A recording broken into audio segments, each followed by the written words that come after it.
Hi friends, welcome to your channel పెళ్లి వంటలు. ఈరోజు మనం చేసుకోబోయే వంట పాతకాలపు బెండకాయ పులుసు. చాలా రుచిగా ఉంటుంది. ఒకసారి మీరు కూడా ఇలా ట్రై చేయండి. ఈ వీడియో చివరి వరకు మిస్ చేయకుండా చూడండి. సబ్స్క్రైబ్ చేసుకునే వాళ్ళు సబ్స్క్రైబ్ చేసుకోండి. ఇప్పుడు బెండకాయ పులుసుకి ఏం కావాలో ఎలా ప్రిపేర్ చేయాలో చూద్దాం. పావు కేజీ బెండకాయలు, 2 టమాటాలు, 3 మిర్చి, ఒక ఆనియన్, నిమ్మకాయ సైజ్ అంతా చింతపండు, ఒక స్పూన్ జీలకర్ర, ఒక స్పూన్ మెంతులు. బెండకాయలు ఇలా పొడవుగా కట్ చేసుకోవాలి.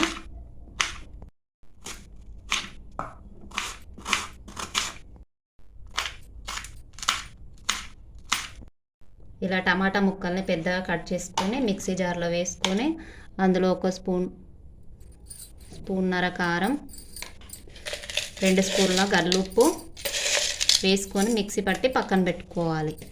అలాగే జీలకర్ర మెంతులు దోరగా వేయించుకొని మిక్సీ పట్టి పక్కన పెట్టుకోవాలి. స్టవ్ ఆన్ చేసుకొని గిన్నె పెట్టుకొని గిన్నె వేడయ్యాక 3 స్పూన్స్ ఆయిల్ వేసుకుందాం.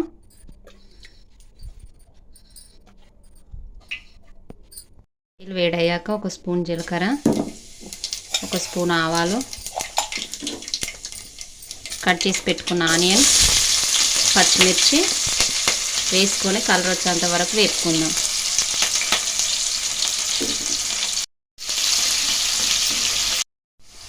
చూసారు కదా, ఇలా కలర్ వచ్చాక 2 రెమ్మల కరివేపాకు, కొద్దిగా పసుపు, అల్లం వెల్లుల్లి పేస్ట్ ఒక స్పూను వేసుకొని పచ్చివాసన పోయేంత వరకు వేపుకుందాం.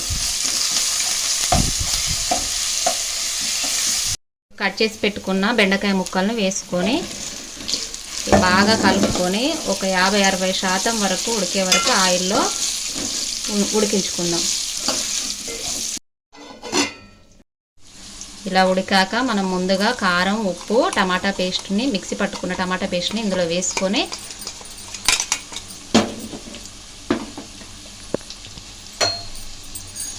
మొత్తం బాగా కలుపుకొని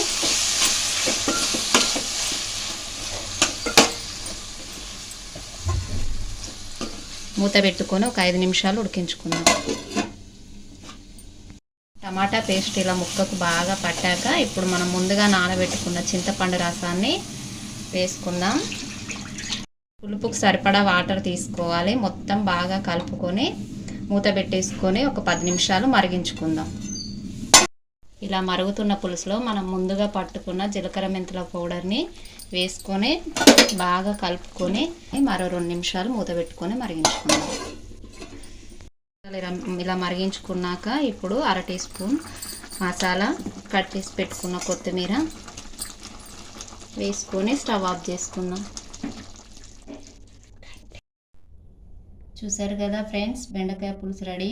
చాలా బాగుంటుంది. ఒకసారి ట్రై చేయండి తప్పకుండా. ఈ వీడియో నచ్చితే లైక్ చేసి షేర్ చేయండి. ప్లీజ్ సబ్స్క్రైబ్ చేయడం మాత్రం మర్చిపోకండి. నెక్స్ట్ వీడియోలో మళ్ళీ కలుద్దాం.